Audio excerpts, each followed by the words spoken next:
Okay, thank you very much for coming today. So I chose the topic of improving open source EdTech, which I've realised is a very broad topic, so I might not make it in time, and it's very waffly, but I'm hoping that you'll get something out of this. So who am I? Well, my name is Andrew Millington. I'm a developer for the University of Edinburgh. I currently manage a small team of developers which work on teaching and learning applications there. And I'm an open source maintainer as well. I've been involved in a large open source project which we'll discuss today for about 3 years now, and a smaller open source project which I've kind of forced my way into, which is more an EdTech project. I'm also privacy obsessive, so I have tried to de-Google my life as much as possible. That's nothing against Google, but I run my own Nextcloud server instead of Dropbox. I have my own web hosting for my email, which is in Germany, to try and stop people because they have better data privacy laws and so on like that. So I may rant about things like this if you come and see me at some other point. So the reason that I wanted to do this talk was because of some of the frustrations that I've had with open source, and particularly open source in the EdTech field. So I'm sure many of you who have used open source within EdTech will have came across projects that have no documentation, projects that are abandoned or that you're not sure if they're abandoned or not, projects where you try and contribute to them and you just never get a response back, where you try and submit some code and either it's not picked up or the maintainer says, I will get to it, and then never does. Projects where they don't support the latest tech. So a big one with PHP, for example, is it only goes up to PHP 5.6 and they haven't upgraded to PHP 7, PHP 7.1, PHP 7.2. And also projects where the upgrade path is unclear. So they release a new version, but you have absolutely no idea how that new version works and how it's going to impact the stuff that you are running within your institution. So I want to speak a little bit about how I think these kind of things can be improved. So what do I mean by open source? Well, I mean a project where anyone can do the following. So they can view the code, use the code, modify the code, and distribute the code. And it doesn't mean that it's always free. So a good example of this is GitLab. GitLab provide their Git hosting system for free. You can download it, you can install it, you can run it yourself. But they also provide a SaaS version where you can go and pay them and they will host it for you. So it doesn't always mean free, but normally it is. So I want to speak about two open source projects that I'm involved in. One is the PHP League's OAuth 2 server. This is the largest PHP OAuth 2 server in existence at the moment, I think the most popular anyway. And the second is a system called WEBPA. Now WEBPA is a peer assessment tool, and it is for students to be able to work in a group. They will create a group exercise and then they will be able to review each other's contributions to it, and they'll get a weighted mark at the end based on their contributions. Both of these projects were funded by JISC, which is the Joint Information Systems Committee project. This JISC is an organisation, a non-profit organisation in the United Kingdom that supports digital endeavours for higher education and further education. They used to fund a lot of projects. They have kind of drawn back from that a little bit now, but these were two that came out of it. So how did I get involved, and why did I get involved in open source? Well, I wanted to learn from others. I wanted to contribute back to the community that our university had benefited from so much. I wanted to improve job prospects as well for myself, so to say that I had maintained open source projects and had worked outside of my immediate day-to-day field. And I also wanted to raise my profile because I'm quite vain. And I saw these rock star developers, which I was jealous of. So I got involved in the League's OAuth 2 server because of this blog post here. So back in 2017, the original maintainer, Alex Bilby, posted this saying that he had to step away from the project. He was no longer a PHP developer, and he was asking who would like to take it on. I was a bit nervous. I emailed him back and said, well, in order to get a proper maintainer, you're going to need to tell us how much work is involved in this, and so on and so on. And I said, I don't think I'm the right person for this, but if you do, then I'd be happy to assist. So kind of put my foot in, but not quite. And he came back and said, why don't you have a go at maintaining it? So I've taken over this project.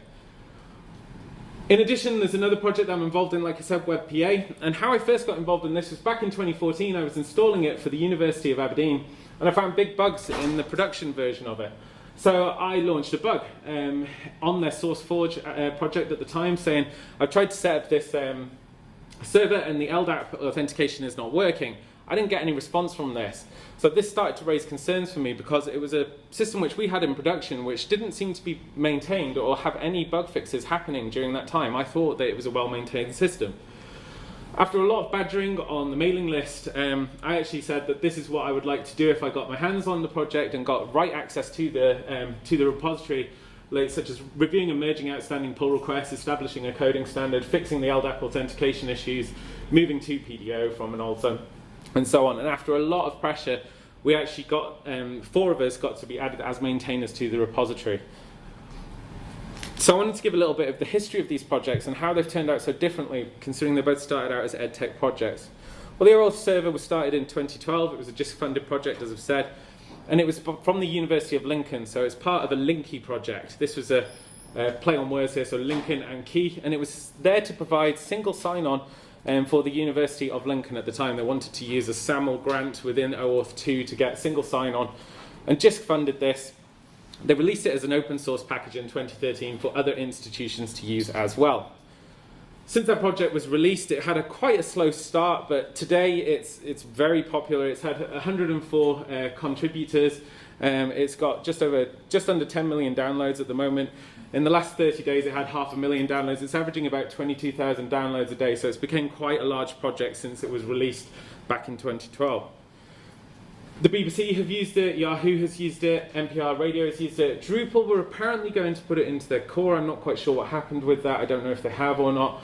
And it also powers Laravel Passport. Laravel is a popular web framework for PHP, and the underlying technology that it uses is the OAuth 2 server.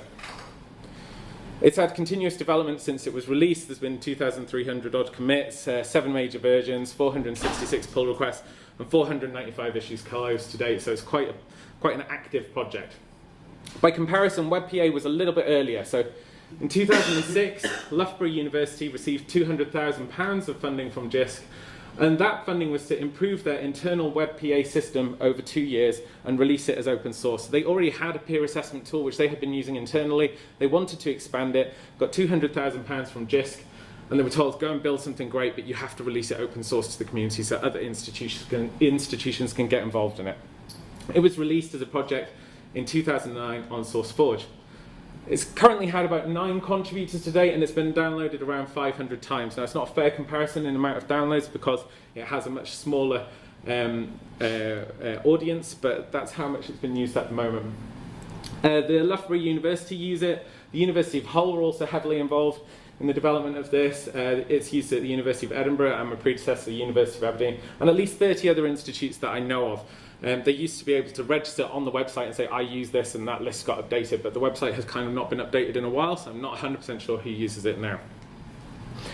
And since it was released, it has had I think it's been fair to say that it's had a stalled development release.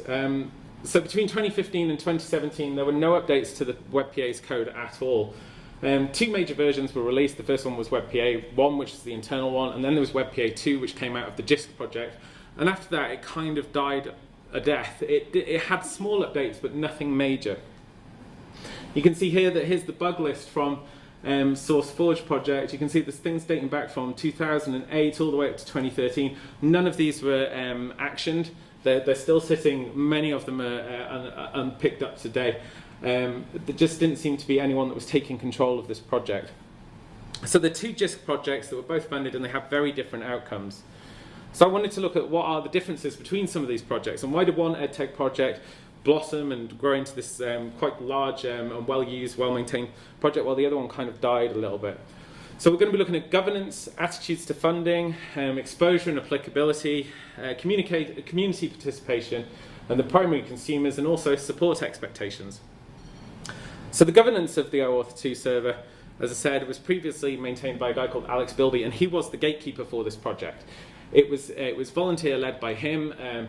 He took it on from Lincoln University. He said, can I have this? And they said, yes, go ahead. And he maintained it. He was the one that decided what went into it, what was fixed, what wasn't fixed, what features were put in.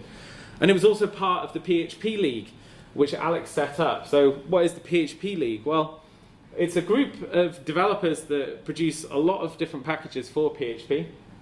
And they came together for one reason. This is their doctrine, basically. And they said, and I'm going to censor this a little bit, they said that they do nothing half-baked. There is a lot of rubbish PHP code floating around, and they don't need to add to that. They said they want to make sure that this never looks even a bit like a framework. They didn't want it to be limited to one specific framework. They wanted anyone to be able to pick up this code and use it within their project. They wanted to keep it framework agnostic, so nothing for one single framework ever. They wanted it to follow standards of best practices as a guide for how others can do the same. So in PHP around this time, 2013, the component world was new. We'd only just got a package manager that was actually widely used within PHP. And they wanted examples for the everyman. They wanted to lead by example and show that you can make professional open source software. And the key one for them is they wanted to avoid bus factor. So they wanted to add every member of the PHP League, who was a maintainer of a project, to each other's packages and GitHub repositories. The reason for this is that if somebody happened to step away from the project, they'd be able to keep it going without it just dying, without anybody having access to it.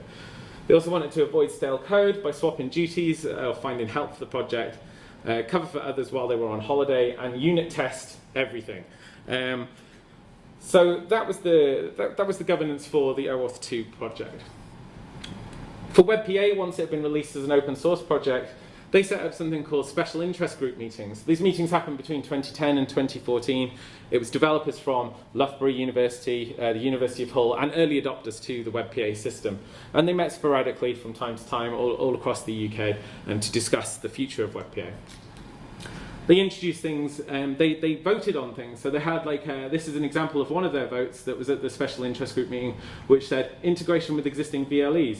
Urgent development required or would like to be included. The only problem that I can see with these votes, and I wasn't involved in the special interest group at this time, is that nothing was actually ever done with these results. So everybody said, or most people said, yes, we want to integrate it with the VLE, but then there wasn't a clear plan as who was going to pick this up. Unlike the OAuth 2 server, we had Alex who would just say, well, I'll go and do it, and I'll push it forwards. But within the special interest group, there wasn't any clear guidance. What were they going to do with this results after it had been produced? There was also differences in attitudes to funding. For example, this is a tweet from Alex. He says, I personally don't feel comfortable making money from the PHP League, but that's just me. Alex did everything volunteer-led. I'm not saying that's the right or wrong way to do things, but by him taking almost personal sacrifice and saying, I'm going to dedicate my own time to it, I'm going to put the effort in to do this, it kept things ticking along without worrying about where the next pot of money was going to come from. WebPA, by contrast, this was from their mailing list I pulled this from. They said they reported that extension funding was looking extremely unlikely. Therefore, the focus of the remaining time in the project, completed in March 2009, must be on ensuring that the project survives. Loughborough will continue to support the project with their own resources with respect to their own requirements. However, it's highly unlikely that any resources will be provided for supporting new users or third-party requirements. And I think this is very telling of the way that WebPA developed. Because they didn't have a dedicated source of funding, and nobody was willing to work on it in their own time without having a dedicated source of funding, it just kind of never took off. They never actually got any extra funding for the project, but it was sitting there as an open source, and lots of institutions were using it at the time. There's other more clear differences, such as exposure and applicability. The OAuth server, although it started off as an EdTech project, it has applications for all web applications, really, so that's part of the reason why it has got such a large user base. Whereas the WebPA is really focused on just universities at the moment. Community participation was very different as well, and I think that is partly because of the audience. The OAuth 2 server is targeted at developers. Developers are used to working with open source projects and Git and so on, whereas the community participation for WebPA was a lot smaller. It was enthusiastic at the start, but it kind of tailed off a little bit. Primary consumers as well were different, as I've said. Developers were for OAuth 2, and universities and higher education institutions were for WebPA. And finally, support expectations were different as well. I recently got an email, because I've started to upgrade WebPA, and we've moved it to PHP 7. We're looking to move it to PHP 7.2. And I saw an email on the alt mailing list where a university said that they would no longer use WebPA because they said they were concerned that it wouldn't be supported in future. But I think that the support expectations are a little bit off there, because if you're using open source software, you should be, as a university, also trying to contribute back to that project itself, not just saying, well, nobody else is supporting it, so we're going to abandon it. You know, there is a responsibility on the institutions there as well. Whereas people that were using the OAuth 2 server, I've had countless people saying, we're just going to go and implement this, we're going to add this. People are quite happy. If I don't want to implement something into the OAuth 2 server, then the users, the developers, will go and add this themselves as a custom extension or something else. So Here are some things that I think that the OAuth2 server did well and that the WEBPA could do better, and it's a general application to all open source projects. I think there is a certain type of build it and they will come here, and opinions are my own here, but I think you need to get the basics right. So some of the things that OAuth2 did first off is they chose a license. There are a number of different licenses. I've seen lots of EdTech programs that don't even have a license, so it's questionable as to whether the university can use it because they don't know what the legality of them using it is. So one of the first things that you should do is try and choose a license. These are three of the main ones: the MIT license, the Apache license, and the GPL license. The MIT license basically says, do what you want with this software, just don't sue me. It's ideal for if you want to get the largest user base of users on it, because they can use it for commercial, if they want to put it in commercial applications and so on. OS X, Mac OS X uses a lot of BSD code, and they use it specifically because it uses the MIT license, so it allows them to freely use it. And as a result, the developers at Apple have put a lot of code back into the BSD operating system. They don't use anything from Linux because Linux uses, or very little from Linux because Linux uses a GPL license, and I'll speak about that in a little second. The Apache license is very similar to the MIT license, and the Apache license, all it says is, do what you want, just don't sue me, and it says it in more words. So if your lawyer happens to want to choose a license, they're more likely to favour the Apache one. The GPL license is known as a viral license. It was set up by the GNU organization and Richard Stallman. And the reason that it's known as a viral license is because it doesn't let you really change the usage of the original software, and you have to reference back to the original source. So if somebody was to take the WEBPA and then make a derivative of that, they'd have to reference back to the original source code and the original author, and they would have very big restrictions on how they could actually use that. WEBPA, incidentally, went for the GPL license, and the OAuth2 server went for the MIT license, and it is a more flexible license. I think it's the best one to go with. I think you should also create a README. WEBPA didn't have a README at the time, but the README just tells you, well, what is this project doing? Or what is it trying to achieve? How is it set up? What's the organization of it? And so on. So you can see this is the one from the OAuth2 server here. It just says this is what it's trying to achieve. It's a standards compliant implementation of OAuth2 authorization server written in PHP, which makes working with OAuth2 trivial. Says what it supports and so on. It will tell you how to set up the project as well, how to run the tests in it, and how to get confidence in that project working. GitHub is another big one. Regardless of Microsoft and whether you like Microsoft or not, I do think that most open source projects should be sitting on GitHub. That's controversial, but for me, I think that's where certainly WEBPA fell down a little bit. They stayed on SourceForge for far too long. There was developers that were crying out, asking for it to be put onto GitHub, and they didn't. And as a result, people abandoned the project or didn't contribute anything towards it. By having your project on GitHub, it means that you've got access to the most open source developers in the world. Probably it is the largest community of open source developers. And you can see here that back in 2014, somebody was saying, has anybody even considered hosting this on GitHub? This is for WEBPA. So it makes life a lot easier for developers outside the core team to contribute in the form of pull requests, and code reviews become a natural part of the development workflow. Many big open source projects use this, such as GitHub and Moodle. Sakai will also likely be moving to GitHub from its current subversion. Git is just way nicer to use than subversion. In 2016, 2 years later, one of the developers did actually come back and said, the code is now on GitHub. But by this time, a lot of people that were trying to actually get code into the project at the time had either abandoned, or I've never seen these pull requests surface that they were trying to get into the system. They also reiterated there is no development resource for the project at the moment. So we only merge updates to the project every once in a while when we manage to get a couple of us together in one place with a few minutes. Since this has been up, I don't think there has been any additional, from the original maintainers, I don't think there has been any additional work on that code from there. And we got this email from a developer at the University of Ghent. He said, now we got it up on on GitHub, but there were problems. He said that currently there is a divergence between the master branch and the development branch. I have a pretty big pull request open containing internationalized version of the application. Could we have a chat about how to proceed with this?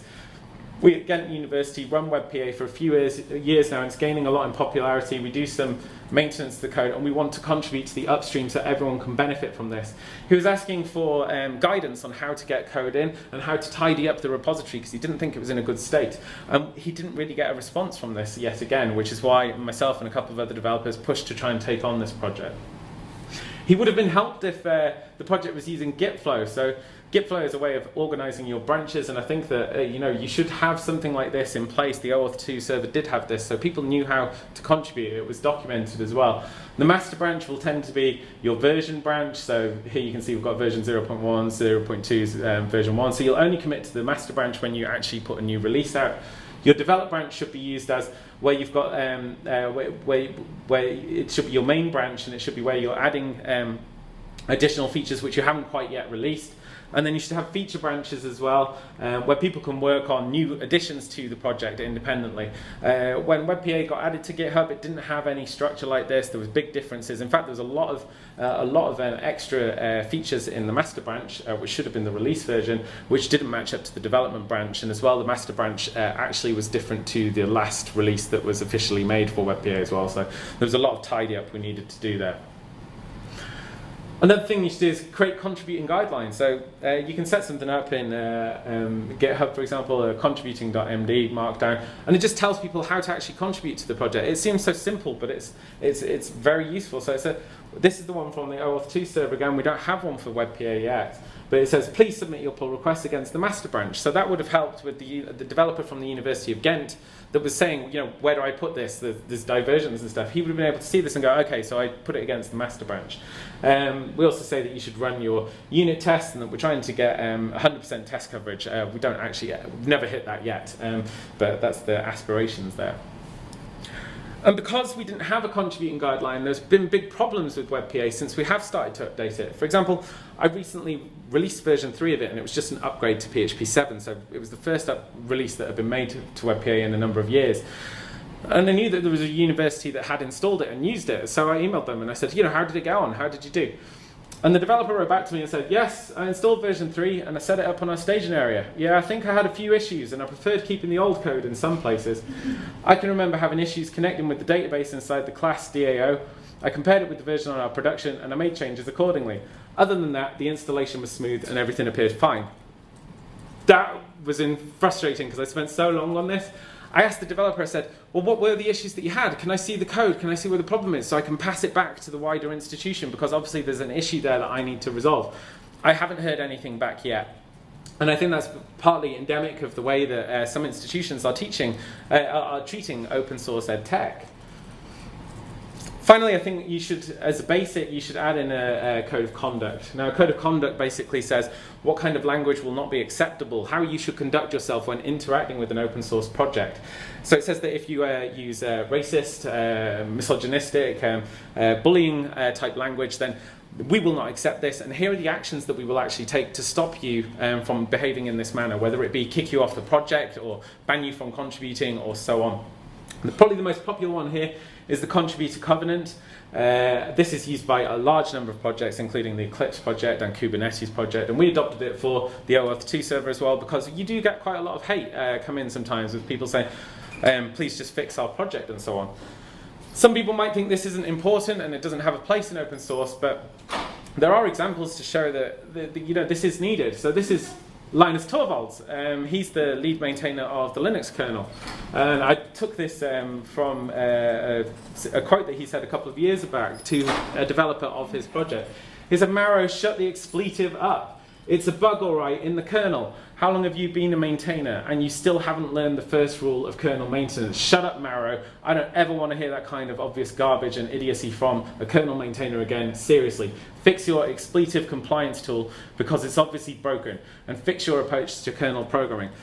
This is very much bullying, and this is not the welcoming atmosphere that you want to have in an open source project. As a result of this, Linus Torvalds actually got a lot of bad press. Eventually, he'd been doing this for years, and eventually he got a lot of bad press.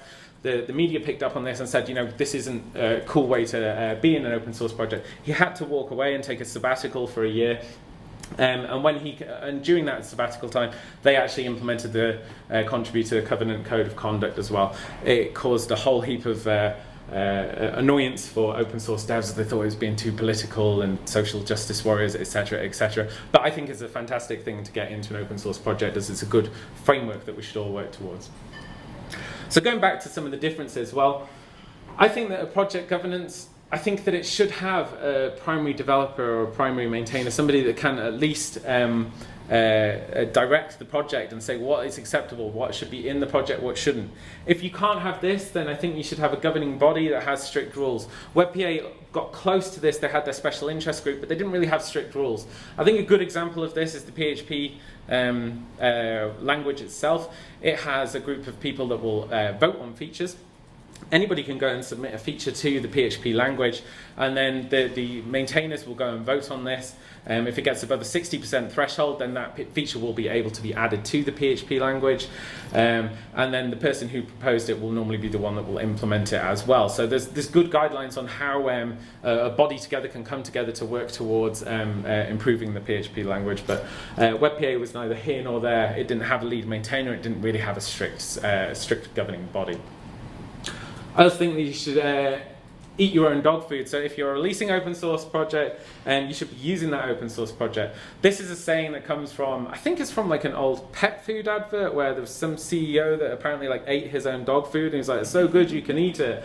And then Microsoft picked this up a few years ago. They were emailing their developers and saying, we improved by eating our own dog food, and what they were saying was that we don't use our project enough, our own product, so how do we know that there's any problems there for our users? So I think that if you want to be an effective open source maintainer or a governing body, you need to at least have some kind of investment in your project so that you know where the pain points are for the people that are using it.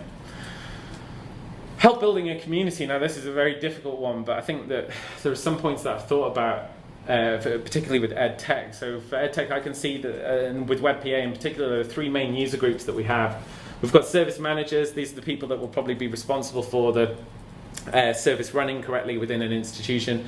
We have developers, whether they be internal or external to the institution, and we'll have the users themselves that will use that system. So one of the things that I think that you can do by helping service managers is you can set up a mailing list. With all the will in the world, I work with a lot of service managers at the University of Edinburgh, for example, and they do not use GitHub. That is not the place where they are going to report and features and requests that they want. So set up a mailing list for an EdTech project. I think that's probably the easiest. WebPA did this very early on, and their mailing list is still pretty active today. It is the primary communication within institutions, probably, as you're all aware, far too many emails flying around, but a mailing list would help this. Provide detailed documentation as well. Tell the service manager exactly how the system will be used, how to set it up, and so on. Provide a development roadmap. Now, I think this is important, and a lot of EdTech projects I've seen don't do this. As you'll know, within our institution, we probably only have about 2 small windows a year where we can actually upgrade a system, because we don't want to do it while students are using the system, so we have 2 small windows.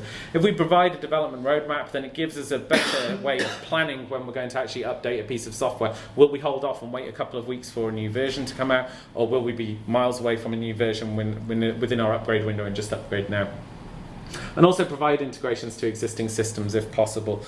WebPA, for example, was they wanted it to be integrated into the VLE. Somebody actually came along in 2010, and a guy called Stephen Vickers, and he developed a learning tools interoperability plugin for it, but it wasn't out the bat. So think about where your system is being used, and if possible, provide integrations to it, whether it be with having SAML integration or LTI integration or something else.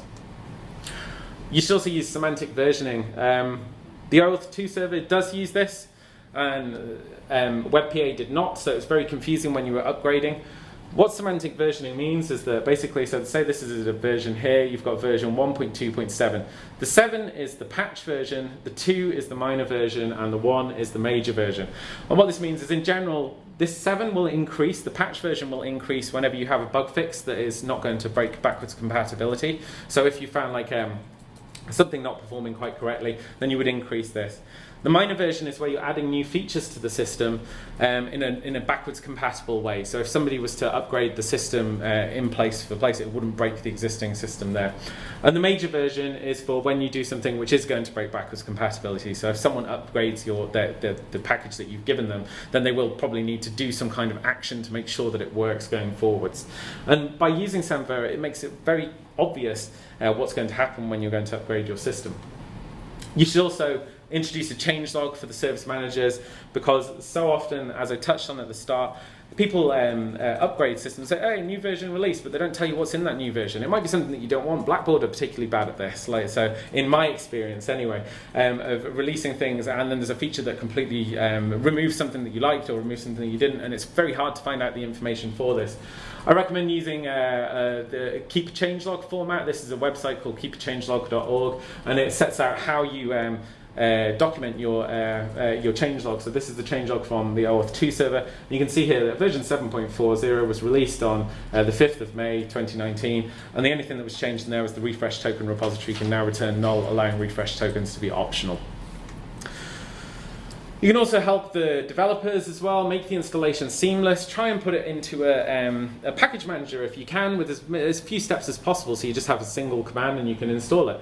WebPA, you used to have to download a zip, open the zip up, put it into a particular file path. Then you'd have to go into the config and change all of the values in there manually.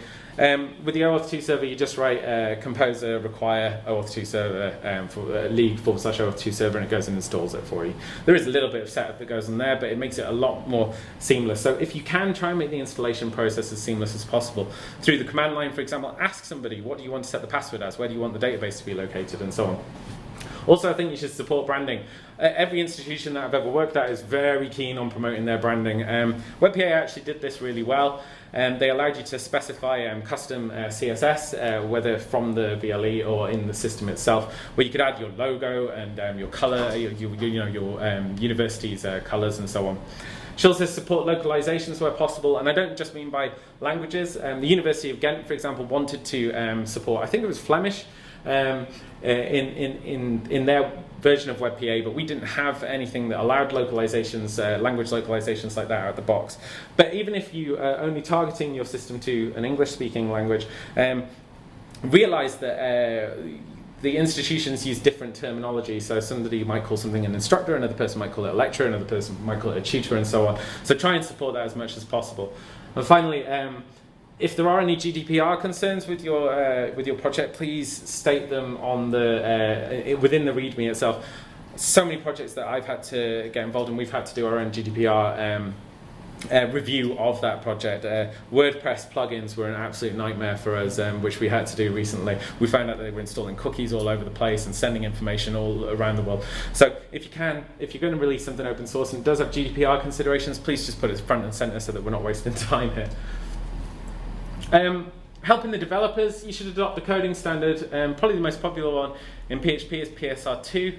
OAuth 2 server has this from the start, and it automates as much as possible. So it will actually check that you're adhering to the coding standard. It just means that everyone's working in the same manner. We've got static analysis in there. We've got code quality checks using Scrutinizer. These are all hosted services, but they provide their services for free for open source projects. And we've also got unit tests and integration tests, which are run automatically by Travis. None of that is existing in WebPA at the moment, which is another reason why I think that development possibly stalled on it, because every time you want to put a new feature into there, you have to go and test it manually. And you can't be sure that one bit of code that you thought was an innocent bit is not breaking something over the other side. And when there's 30 odd institutions which are using this and it's generating grades which students might rely on, then you can see how that can be a problem. Also, be nice and responsive. If people are actually going to give you the time to go and put something back into your project that you have released as open source, then please be cordial to them, and also try and be responsive. If you can't get back to them straight away, then just get back and say, sorry, I'm really busy at the moment. I'm in the States conference, which I had to do recently. I'm not very good at being responsive, but I will tell them why I'm not being responsive, and people are normally quite happy about that. And also document your code if possible. There is some developers say that your code should be self-documenting, but I think that in general it doesn't apply in a lot of situations. I mean, obviously you don't just document for the sake of documentation, but some developers really get benefits from actually seeing how the code is structured, how it works, how it's supposed to work, which can't immediately come out from just looking at a bit of code. WEBPA does not have anything about its code documentation. It does have excellent documentation for users and for service managers. Helping your users focus on your UI and your UX. This is something that is not really done in WEBPA at all. It's very, very old at the moment. We need to improve that. It must be accessible as well, so try and aim for the WCAG AA minimum standard. So this means that you can have screen readers, and you'll have proper contrast ratios within the system as well, to make people that have perhaps difficulties with browsing websites to have more ease. Try and make it mobile first as well. WEBPA at the moment is not mobile first. We're going to try and move it towards that, but what that means is that if you load up an instance of WEBPA on a browser, you just can't see anything on there. Back in 2009 that would have been fine, because I don't think many users were actually using mobile for going and doing academic activities. But now, especially in the University of Edinburgh, we're seeing that probably more users are accessing our virtual learning environment, our learning management system, on their mobile phone than they are actually accessing it through the desktop. So this is really critical. If you don't have this, then you need to get that installed. Again, provide detailed documentation. I've put this on multiple sites because it is important. Without that, people don't know how to use your system. And then what happens is, in the case of WEBPA, we weren't updating the documentation. If you go and search for WEBPA now, there are lots of institutions that are maintaining their own versions of documentation for WEBPA, which they have written for their users. It gets very confusing, very fragmented. And finally, allow reporting of bugs to developers. If an error message comes up on the system, tell them how to report it, or even just automatically report it from that system and state so in your README that it's going to do this. But make it as easy as possible. Now, that might not be going to GitHub. You might give them a form which can hook into the GitHub API and post that issue for you, but have some way of linking back to the original developers. Quite often, a lot of these bugs that were reported by WEBPA in the early days were bouncing around mailing lists and stuff and never actually reached the core developers or were documented anywhere. The mailing list, while it's fantastic for discussions, is not great for logging of these issues. I also think there should be a change in open source culture at the institution. So how can institutions, and the reason that I say this, to go back, is that a few years ago at the University of Aberdeen, we built a timetabling system, and this timetabling system was all built using open source technologies. We were very excited about it. It had taken 18 months to build, and we went all around the UK, and to our knowledge, it was the only one that allowed you to not only select your courses within the system, but it would also allow you to select which classes you were doing within that system. So within a course, if a class was being run multiple times, you could select which one you wanted to go to. It had clash detection and so on like that, and it would notify you if you hadn't signed up to all of your classes. And we thought this was a really good innovation. We wanted to release it as open source. And we went to the head of the IT sector at the time, who's long since left, and we said to them, can we release this as open source? We think it will be good and the community will benefit from it. They'll be able to give us some feedback and hopefully expand and add additional features to it. And the response that we got back was, no, we are not a software house. We're not interested. No. So, which was very, very disappointing. I'm really glad that the University of Edinburgh is a completely different approach. So how can institutes contribute? Well, one of the biggest ones is fix bugs. If you have developers that work at your institution and they are fixing bugs for you, please, please, please contribute these back to the original project. You are benefiting from these open source projects where people have given a lot of their time or their money or the resources, whatever it would be, to build this up. So if you find a bug and you have the ability to fix it, I implore you to try and pass it back to the original project so that everyone can benefit from this and we can all help each other out. I also think it would be good to give developers time to work on open source projects, and there is a project that actually does this that I'll speak about in a little bit. But ideally in my work, what I would like to have is either a number of hours per week or a number of hours per month to actually dedicate some time to an open source project so I can go and help out. And maybe it won't benefit my institution directly, but it will help the project in total. The University of Edinburgh is very good at this, so we are heavy Drupal users.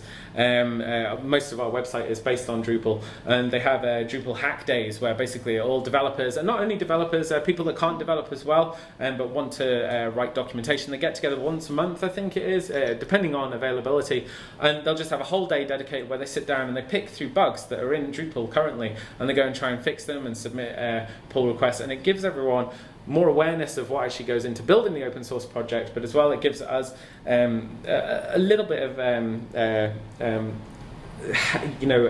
more confidence in the sustainability of the project in the long run. Users and service managers, so if they can't develop, they should at least be reporting the bugs back to the system. Now that does partly depend on the application itself. Like I said, WEBPA did not have an easy way to report bugs back to the system, but hopefully with documentation and stuff we should be able to make that easier. If there are features that you want as well, please just request them. Like, it might be the case that the maintainer has not realized that this feature is something that somebody wants. I remember early on in WebPA, although it was a peer assessment tool which was meant to be for assessment, there was some medical school that was using it for assessing whether students should actually be on a medical degree or not, which was something we hadn't realized was going to happen. But we never got any real, to my knowledge, the use case of that was never really fully published, so it was never added back into the system or improved. And update the project documentation. If you're reading through the project documentation and you see there are issues with that, there are bits that are missing, there are sections that are outdated and stuff, please just go and try and submit a pull request for this. If you can, I'm sure that the maintainers will be able to help you with doing this if you reach out to them via email and so on. So this brings me on to funding again, which I touched on at the start. So this is a tweet by one of my friends, Frank de Jong. He's an open source developer as well. He develops a system called Fly System, which is used in lots of different projects. And he said, if you're frustrated when consuming open source, you're not frustrated with the maintainer, you're frustrated with the broken model that is open source. This model needs fixing, it needs to be funded, #open source. I'm not sure I 100% agree with that, but I think there does need to be an acknowledgement that open source isn't really free, even when you're not paying anything for it. Somebody is giving their time and somebody is giving their resources for this.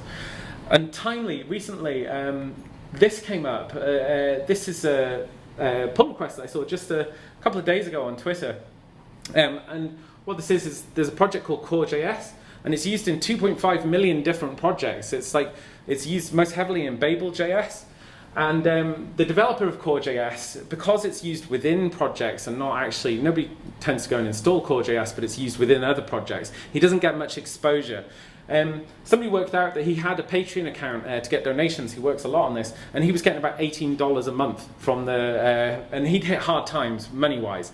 So he decided that he was going to, when you installed Core.js, in the log file, the post hook, it would have an advertisement saying, hey, if you want to donate to me, come here. And he got somebody right back saying this: my installation log isn't for advertising space. If you want donations, please do the right thing and promote yourself in places where this is appropriate. My logs are long enough as it is without this. The right thing to do is remove it. And this caused quite a lot of controversy, especially around the Babel.js project, because they get around, I think, $312,000 a year, and they benefit quite heavily from this Core.js project. So there's questions always around the funding difficulties. So institutions could help with this, I think. I think that we could set up, if we wanted to, an open source fund. We give enough money to commercial vendors. Why can't we set up an open source fund? So Indeed.com, who are a job site, they introduced a free and open source software contributor fund. And it was dedicated budget for open source projects. They said, we give enough money to commercial vendors, why can't we give it to open source projects as well? And how this works is that projects are nominated by an employee, and there's selection criteria that must be met. So the project must be used within the institution. It doesn't within Indeed.com. It doesn't matter how it's used or how often it's used. It just must be used. It must have an open source license, a recognized open source license, so MIT license, the Apache license, one of the GPL license.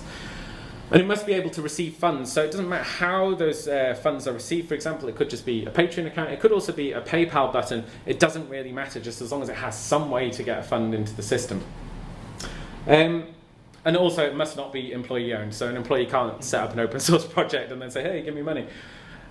In addition to that, they only let a certain number of people vote on this. So you could vote on how this money was allocated after you'd nominated a project, but only if you had contributed to that project, to one of the projects in advance. What they did was they set aside $120,000 a year, and they would try and give $10,000 a month to their projects. They'd split it up, and there'd be a voting system to decide how that proportion was going to work out.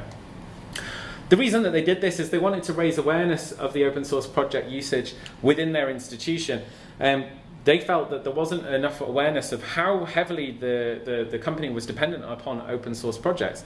And I don't know, I'd be surprised if there are many institutions around the world, higher education, further education institutions, that actually maintain a register of how much open source software they're using and how reliant they are upon it. They also did it so they can increase and drive contributions to the open source projects, because they wanted to support and sustain the dependencies that are critical to their business. Every institution that I've worked in and every institution that I've spoken to, I'm not sure that they are actually providing any funds to these open source projects. Some of them don't want it, but the ones that do are crying out for money, and there are big organizations which are depending on them. And I think institutions could actually help and set up their own contributor fund to try and support and sustain the dependencies that are critical to their business. I also think we should share initiatives, so we should become an open source first institution if possible, and share our projects. We have more in common than we realize.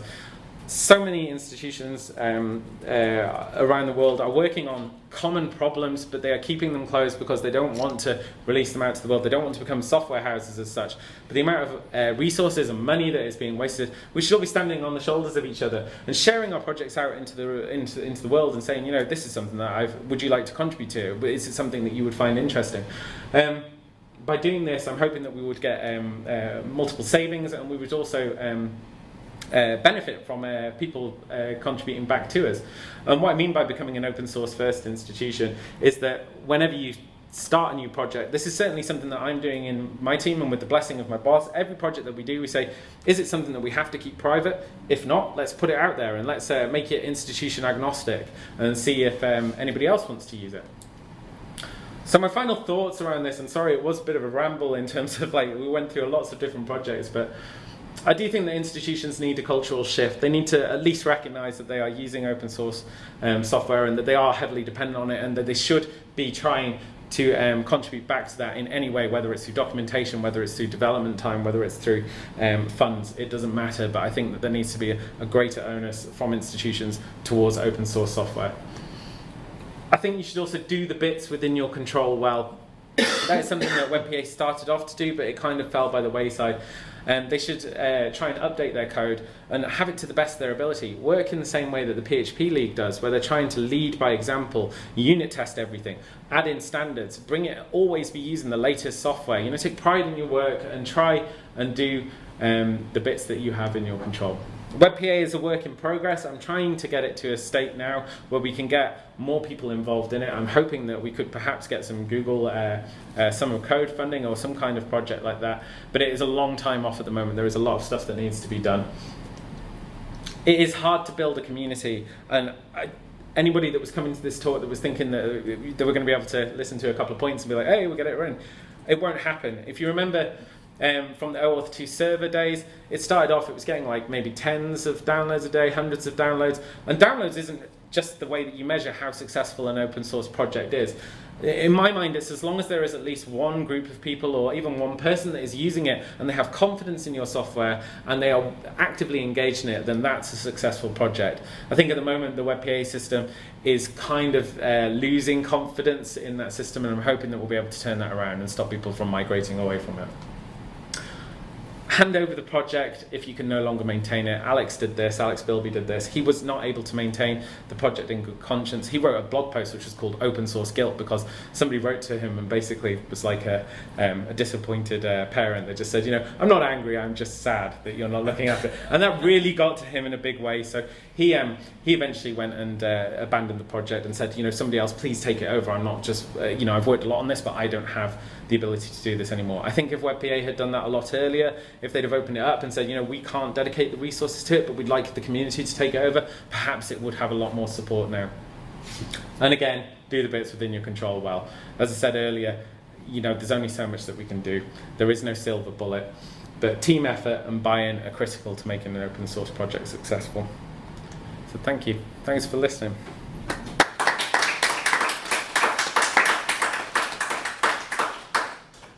about 10 minutes for any Q&A if anybody has any questions. Yep. So it seemed to me like the theme of a lot of the middle part of what you're talking about was kind of so utilitarian, practical things about this is what was successful or not successful in the sense of keeping the project alive and having. Then the example you gave of don't bully and use code of conduct kind of thing. But the example you gave was kind of a counterexample to the utilitarian, because the example you gave of Linus Torvalds and the Linux operating system has been tremendously successful, even though the Linus was a bully and has always been a bully. So I mean, it's kind of I love what you said. It seems like maybe the reason to use a code of conduct and not be a bully is kind of normative. It's not practical. It's because that's the right thing to do, not because it's successful. Yeah, and that's a fair point, actually. I suppose that having a code of conduct isn't going to be critical to whether your system takes off. I mean, but right. Linux is very different, in a beast in terms of a lot of people rely on that a lot more. There are choices around the OAuth 2. So obviously you can go to a different operating system or something, but it is the de facto. So I think he had almost a godlike status, which is a kind of a strange project to have. But I suppose it doesn't affect the adoption of the project and the buy-in, but it will. What I was trying to emphasize there was to make the community as welcoming a place as possible. You don't want to have any barriers in place. And even if there are only a couple of people, because we're working at such a small scale, if there are only a couple of people that are put off contributing or working with your project, then try and remove that barrier by any way possible. I'm not advocating that they get rid of Linus Torvalds from the Linux project, as I don't think that will go so well later. But that's kind of what I was trying to get across. But yeah, good point with that. Yep. I might have missed this, but did you mention the Apereo project, or have you ever heard of Apereo? So I have heard of the Apereo project. I didn't mention it though. My boss, Anne-Marie Scott, I think is on the board. I'm not. She's involved in that. Yeah, and I think that we've also been using some of the software that they produce and stuff, and I think that's a fantastic way. The reason that I didn't mention Apereo and perhaps Moodle and the large the organizations that are trying to do this is because I was more speaking about grassroots projects where it's volunteer-led almost. I know there are volunteers that contribute to the Apereo project, and I think it's fantastic, but it's more about the ones that are left on the fringe that I was trying to focus on in this one, because what got me thinking a lot about this project was when we were building our multi-site instance for WordPress, the amount of plugins that were out there that were specifically focused at EdTech or were around EdTech really didn't have much adoption. It was one man and his dog that were developing it, and they died a small death. So it was more about trying to keep those